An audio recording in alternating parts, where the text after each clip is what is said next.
Mr. Brisher's Treasure by h.g.wells. You can't be too careful who you marry, said Mr. Brisher, and pulled thoughtfully with a fat-wristed hand at the lank moustache that hides his want of chin. That's why, I ventured. Yes, said Mr. Brisher, with a solemn light in his bleary blue-grey eyes, moving his head expressively and breathing alcohol intimately at me. There's lots as have had a try at me, many as I could name in this town, but none have done it, none. I surveyed the flushed countenance, the equatorial expansion, the masterly carelessness of his attire, and heaved a sigh to think that, by reason of the unworthiness of women, he must needs be the last of his race. I was a smart young chap when I was younger, said Mr. Brisher. I had my work cut out, but I was very careful, very, and I got through. He leant over the tap-room table and thought visibly on the subject of my trustworthiness. I was relieved at last by his confidence. I was engaged once, he said at last, with a reminiscent eye on the shove-a-penny board. So near as that. He looked at me. So near as that. The fact is, he looked about him, brought his face close to mine, lowered his voice, and fenced off an unsympathetic world with a grimy hand. If she ain't dead, or married to someone else or anything, I'm engaged still. Now? He confirmed this statement with nods and facial contortions. Still, he said, ending the pantomime, and broke into a reckless smile at my surprise. Me? Run away, he explained further with coruscating eyebrows. Come home. That ain't all. You'd hardly believe it, he said, but I found a treasure. Found a regular treasure. I fancied this was irony, and did not, perhaps, greet it with proper surprise. Yes, he said. I found a treasure and come home. I tell you, I could surprise you with things that has happened to me. And for some time he was content to repeat that he'd found a treasure, and left it. I made no vulgar clamour for a story, but I became attentive to Mr. Brisher's bodily needs, and presently I led him back to the deserted lady. She was a nice girl, he said, a little sadly, I thought, and respectable. He raised his eyebrows and tightened his mouth to express extreme respectability, beyond the likes of us elderly men. It was a long way from here, Essex, in fact, near Colchester. It was when I was up in London, in the building trade. I was a smart young chap then, I can tell you, slim, had best clothes, good as anybody, hat, silk hat, mind you. Mr. Brisher's hand shot above his head, towards the infinite, to indicate a silk hat of the highest. Umbrella, nice umbrella, with a horn handle, savins, very careful I was. He was pensive for a little while, thinking, as we must all come to think sooner or later, of the vanished brightness of youth. But he refrained, as one may do in tap-rooms, from the obvious moral. I got to know her through a chap what was engaged to her sister. She was stopping in London for a bit, with an aunt that had an ham and beef shop. This aunt was very particular. They was all very particular people, all her people was. I wouldn't let her sister go out with this fella, except her other sister, my girl that is, went with them. So he brought me into it, sort of to ease the crowding. We used to go walks in Battersea Park of a Sunday afternoon, me and my topper, and him in his, and the girls, well, stylish. There wasn't many in Battersea Park had the laugh of us. She wasn't what you'd call pretty, but a nicer girl I never met. I liked her from the start, and well, though I'll say it who shouldn't. She liked me. You know how it is, I dessay. I pretended I did. When this chap married her sister, him and me was great friends. What must he do but ask me down to Colchester, close by where she lived? Naturally, I was introduced to her people, and well, very soon her and me was engaged. He repeated, engaged. She lived at home with her father and mother. Quite the lady, in a very nice little house, with a garden, and remarkable, respectable people they was. Rich, you might call 'em almost. They owned their own house, got it out of the building society, and cheap, because the chap who had it before was a burglar and in prison, and they had a bit of freehold land and some cottages and money invested, all nice and tight. They was what you'd call snug and warm. I tell you, I was on. Furniture too. Why, they had a piano. Jane, her name was Jane, used to play it Sundays, and very nice she played too. There wasn't hardly a hymn tune in the book she couldn't play. Many's the evening we've met and sung hymns there, me and her and the family. Her father was quite a leading man in chapel. You should have seen him Sundays, interrupting the minister and giving out hymns. He had gold spectacles, I remember, and used to look over 'em at you while he sang hearty. He was always great on singing hearty to the Lord, and when he got out of tune, half the people went after him. Always. He was that sort of man.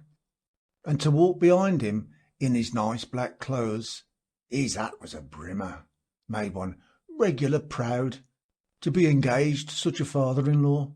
And when the summer came, I went down there and stopped a fortnight. Now, you know, there was a sort of itch, said Mr. Brisher. We wanted to marry, me and Jane did, and get things settled. But he said I had to get a proper position first. Consequently, there was a itch. Consequently, when I went down there, I was anxious to show that I was a good, useful sort of chap, like. So I could do pretty nearly everything, like, see? I made a sympathetic noise. And down at the bottom of their garden was a bit of wild part, like. So I says to him, why don't you have a rockery here? I says, it'd look nice. Too much expense, he says. Not a penny, says I. I'm a dab at rockeries. Let me make you one. You see, I'd helped my brother make a rockery in the beer garden behind his tap, so I knew how to do it to rights. Let me make you one, I says. It's holidays, but I'm that sort of chap. I ain't doing nothing. I says, I'll make you one to rights. And the long and short of it was, he said I might. And that's how I come on the treasure. What treasure? I asked. Why, said Mr. Brisher, the treasure I'm telling you about. What's the reason why I never married? What, a treasure? Dug up? Yes, a buried wealth, treasure trove, come out of the ground. What I kept on saying, regular treasure. He looked at me with unusual disrespect. It wasn't more than a foot deep, not the top of it, he said. I'd hardly got thirsty, like, before I come on the corner. Go on, I said. I didn't understand. Why, directly I hit the box. I knew it was treasure. A sort of instinct told me. Something seemed to shout inside of me. Now's your chance. Lie low. It's lucky I knew the laws of treasure trove, or I'd have been shouting there and then. I dare say, you know. Crown bags it, I said. All but 1%. Go on. It's a shame. What did you do? Uncovered the top of the box. There wasn't anybody in the garden, or about, like. Jane was helping her mother do the house. I was excited, I tell you. I tried the lock, and then gave a whack at the hinges. Open it came. The silver coins were full, shining. It made me tremble to see 'em. And just then, I'm blessed if the dustman didn't come round the back of the house. It pretty nearly gave me heart disease to think what a fool I was to have that money showing. And directly after, I heard the chap next door, and he was holidaying too. I heard him watering his beans. If only he'd looked over the fence. What did you do? Kicked the lid on again and covered it up like a shot, and went on digging about a yard away from it like mad. And my face, so to speak, was laughing on its own account till I had it hid. I tell you, I was regular scared like at my luck. I just thought that it had to be kept close, and that was all. Treasure, I kept whispering to myself. Treasure, and hundreds of pounds, hundreds of pounds, whispering to myself like, and digging like blazes. It seemed to me the box was regular sticking out and showing, like your legs do under the sheets in bed. And I went and put all the earth I'd got out of my hole for the rockery slap on top of it. I was in a sweat, and in the midst of it all, out toddles her father. He didn't say anything to me. He just stood behind me and stared. But Jane told me afterwards, when he went indoors, he says, "That there jackanapes of yours, Jane," he always called me a jackanapes somehow, "knows how to put his back into it after all." Seemed quite impressed by it, he did. "How long was the box?" I asked suddenly. "How long?" said Mr. Brisher. "Yes, in length." "Oh, about so by so."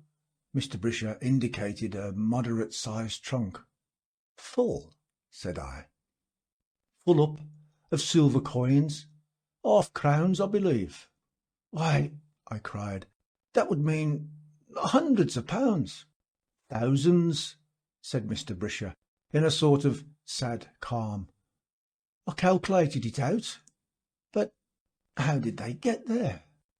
"All I know is what I found. What I thought at the time was this. The chap who'd owned the house before her father had been a regular slap-up burglar, what you'd call a high-class criminal. Used to drive his trap, like Peace did." Mr. Brisher meditated on the difficulties of narration and embarked on a complicated parenthesis. "I don't know if I told you it had been a burglar's house before it was my girl's father's, and I knew he'd robbed a mail train once. I did know that, it seemed to me." "That's very likely," I said. "But what did you do?" "Sweated," said Mr. Brisher. "Regular run off me all that morning," said Mr. Brisher. "I was at it, pretending to make that rockery, and wondering what I should do. I'd have told her father, perhaps, only I was doubtful of his honesty. I was afraid he might rob me of it, like, and give it up to the authorities. And besides, considering I was marrying into the family, I thought it would be nicer, like, if it came through me, and put me on a better footing, so to speak. Well, I had 3 days before me left of me holidays, so there wasn't no hurry. So I covered it up, and went on digging, and tried to puzzle out how I was to make sure of it, only I couldn't. "I thought," said Mr. Brisher, "and I thought. Once I got regular doubtful whether I'd seen it or not, and went down to it and had it uncovered again, just as her ma came out to hang up a bit of washing she'd done. Jumps again. Afterwards I was just thinking I'd have another go at it, when Jane comes to tell me dinner was ready. 'You'll want it,' she said, 'seeing all the hole you've dug.' I was in a regular daze all dinner, wondering whether that chap next door wasn't over the fence and filling his pockets. But in the afternoon I got easier in my mind. It seemed to me he must have been there so long it was pretty sure to stop a bit longer, and I tried to get up a bit of a discussion to draw out the old man and see what he thought of treasure trove. Mr. Brisher paused and affected amusement at the memory. "The old man was a scorcher," he said. "A regular scorcher." "What," said I, "did he—" "It was like this," explained Mr. Brisher, laying a friendly hand on my arm and breathing into my face to calm me.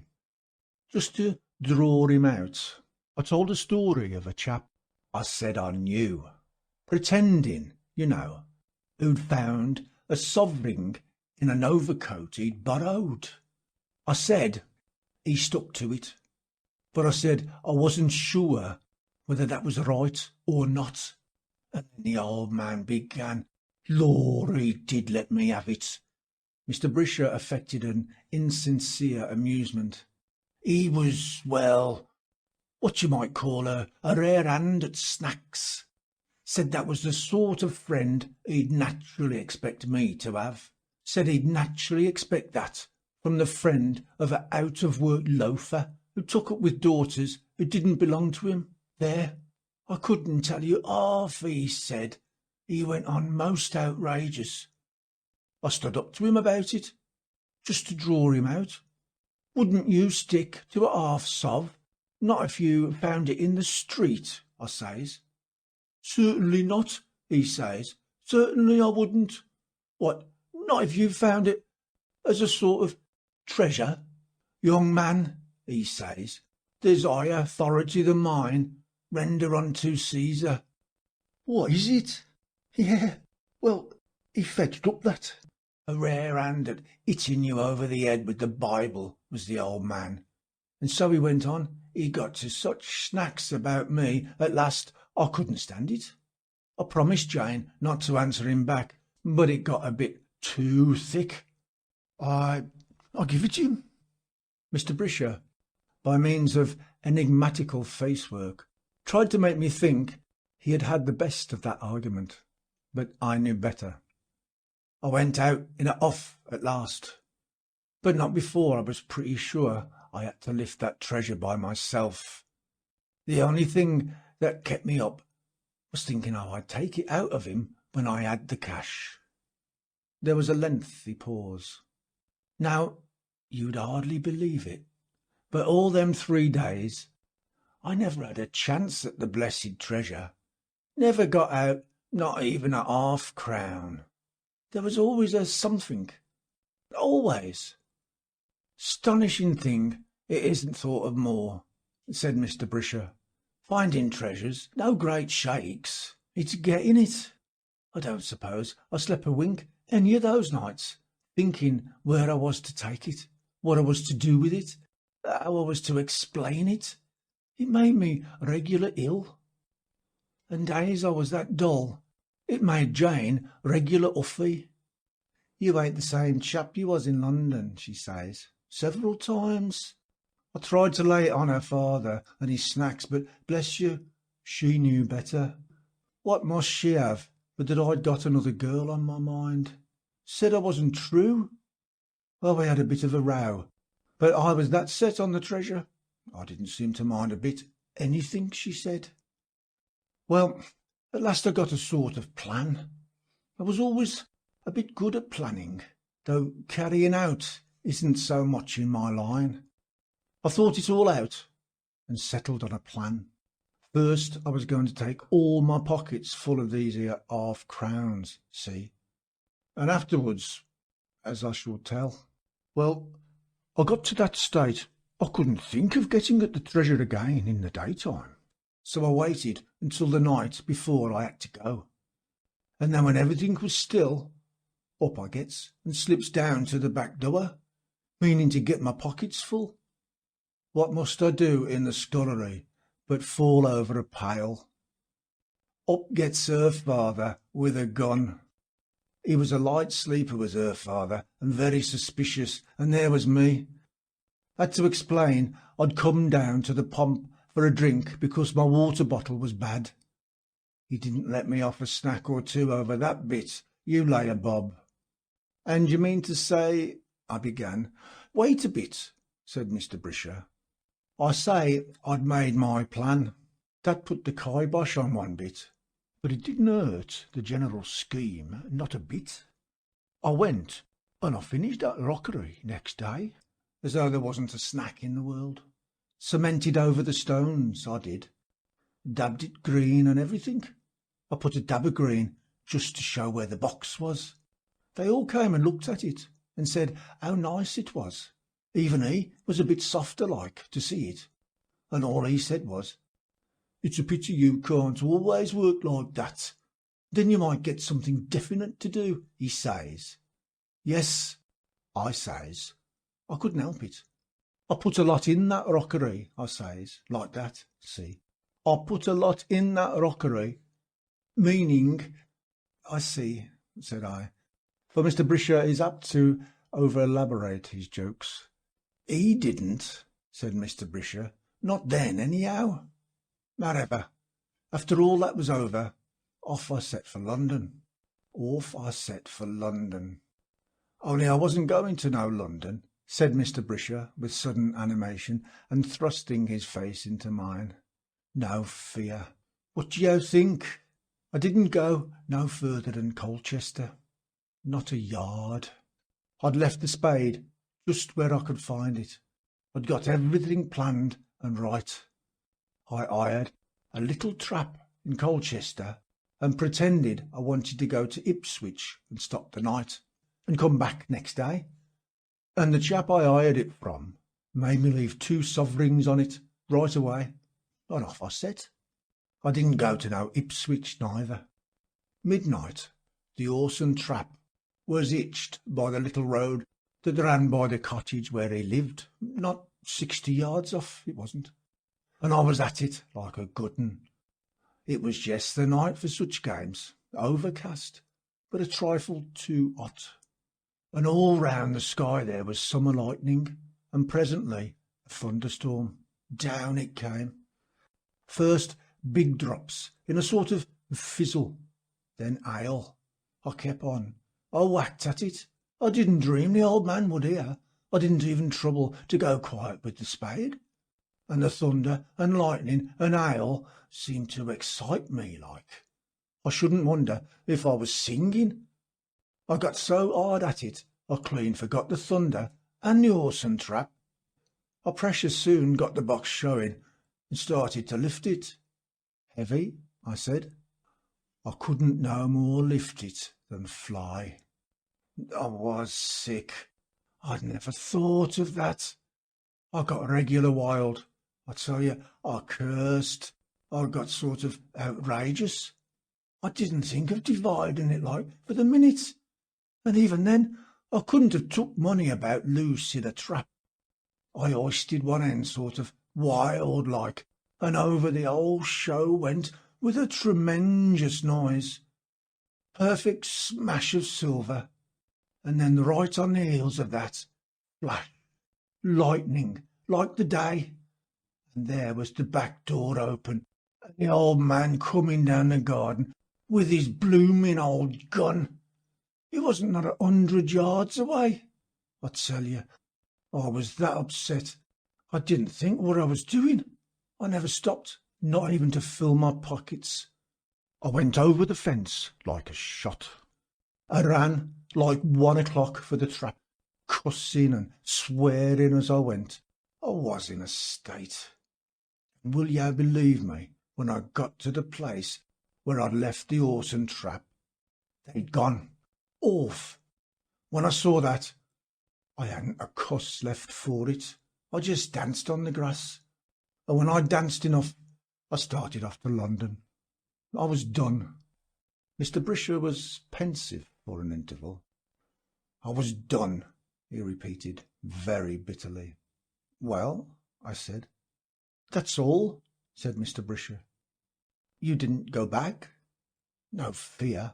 I'd had enough of that blooming treasure, anyhow for a bit. Besides, I didn't know what was done to chaps who tried to collar a treasure trove. I started off for London, there and then. And you never went back? Never. But about Jane, did you write? 3 times, fishing like. No answer. We parted in a bit of a off on account of her being jealous, so that I couldn't make out for certain what it meant. I didn't know what to do. I didn't even know whether the old man knew it was me. I sort of kept an eye open on papers to see when he'd give up that treasure to the Crown, as I hadn't a doubt he would, considering how respectable he'd always been. And did he? Mr. Brisher pursed his mouth and moved his head slowly from side to side. Not him, he said. Jane was a nice girl, he said. A thorough nice girl, mind you, if jealous. And there's no knowing, I mightn't have gone back to her after a bit. I thought, if he didn't give up the treasure, I might have a sort of hold on him. Well, one day I looks as usual under Colchester, and there I saw his name. What for, do you think? I could not guess. Mr. Brisher's voice sank to a whisper, and once more he spoke behind his hand. His manner was suddenly suffused with a positive joy. Issuing counterfeit coins, he said. Counterfeit coins? You don't mean to say? Yes, it bad. Quite a long case they made of it. But they got him, though he dodged tremendous. Traced his having passed, nearly a dozen bad half-crowns. And you didn't? No fear. And it didn't do him much good to say it was treasure trove. The End of Mr. Brisher's Treasure by H.G. Wells.